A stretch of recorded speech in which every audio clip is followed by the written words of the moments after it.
ഇതിപ്പോൾ വരയ്ക്കുന്നതിന് മുമ്പേ ഫിനിഷ് ആയോ എന്ന് വിചാരിക്കണ്ട കേട്ടാ, വരയ്ക്കുന്നത് പുറകെ വരുന്നുണ്ട്. അപ്പോൾ ഈ വരയ്ക്കാൻ പോകുന്നത് എന്താണെന്ന് വെച്ചാൽ, നമ്മൾ ആ ബൊട്ടാണിക്കൽ ഗാർഡനിൽ പോയ ഒരു വീഡിയോ ഇട്ടിട്ടുണ്ടായിരുന്നല്ലോ, അതിലൊരു സംഭവം ഞാൻ വരയ്ക്കാമെന്ന് പറഞ്ഞിരുന്നു. അതാണ് ഈ വരയ്ക്കുന്നത് കേട്ടോ. എന്താണെന്ന് നിങ്ങൾക്ക് മനസ്സിലായി കാണുമായിരിക്കും, എന്നാലും എൻ്റെ വര ഒന്ന് കണ്ടോ. ഞാനിത് വരയ്ക്കാൻ തുടങ്ങിയപ്പോൾ മുതലേ എൻ്റെ അടുത്ത് ഒരാളുണ്ടായിരുന്നു കേട്ടോ.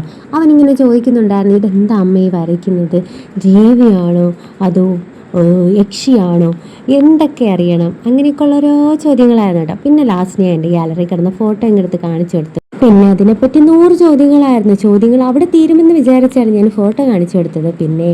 പിന്നെ ചോദ്യങ്ങൾ അവിടെ എങ്ങും നിന്നില്ല കേട്ടോ.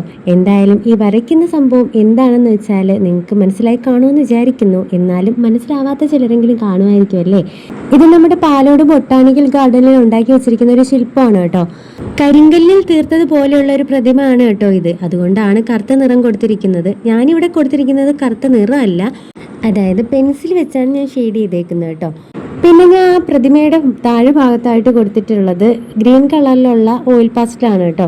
അത് ഇങ്ങനെ അപ്ലൈ ചെയ്തിട്ട് ഞാൻ മറ്റേ ആ ഒരു ബ്ലെൻഡർ വെച്ചിട്ടൊന്ന് ബ്ലെൻഡ് ചെയ്തെടുക്കുകയാണേ. പിന്നെ ഇടയ്ക്കുള്ള ബ്രൗൺ കളറിലോട്ട് ഞാനിങ്ങനെ ബ്ലാക്ക് കളർ അപ്ലൈ ചെയ്ത് കൊടുക്കുന്നുണ്ട്. പിന്നെ പെൻസിൽ വെച്ചിട്ട് അവിടെ എവിടെയൊക്കെ ആയിട്ട് വരയിട്ട് കൊടുക്കുന്നുണ്ട്, പുല്ലാണെന്ന് തോന്നിക്കാൻ വേണ്ടിയിട്ട്. പിന്നെ ആ വീഡിയോയിലുള്ള പ്രതിമയുടെ ബാക്ക്ഗ്രൗണ്ടിൽ മുഴുവൻ മരങ്ങളാണ് കേട്ടോ. ഞാനിവിടെ ഫില്ല് ചെയ്ത് കൊടുക്കുന്നത് സ്കൈ ആണേ. അപ്പോൾ നമ്മുടെ പ്രതിമ ഇവിടെ റെഡി ആയിട്ടുണ്ട്. പ്രതിമയല്ല, നമ്മുടെ ഡ്രോയിങ് ഇവിടെ റെഡി ആയിട്ടുണ്ട്.